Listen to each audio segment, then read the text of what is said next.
I did see that the former police commissioner was also in the news saying that he is very concerned that these new laws are going to affect how our farmers and landowners control feral pests and animals on their land. This is something that farmers have been screaming about. You would have seen my interview by now with Jack Carmody, who talked about the camel problem he has. I have received so many emails from landowners and those who own smaller properties than what the state has designated as able to have a certain amount of firearms or the calibers of firearms they can use. And they've just explained to me in detail how this will affect their livelihood. One family who lives purely off the land and grows all their own food, the best way you can live. I can't wait until one day I have my own land that I can do that on.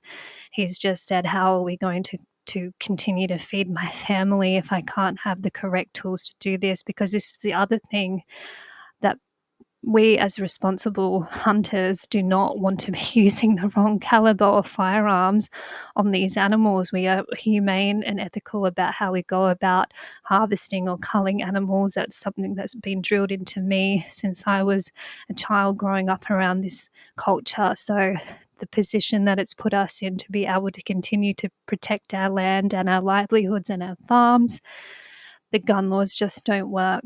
They just don't work. And somebody sent through a very detailed example of this, which I shared with my KC, because he was also asking, well, what calibers do you need? What feral pests and problems do we even have in WA? So that information that you provided to me has just been so useful in helping lawyers who've got their legal hat on understand exactly what we're talking about.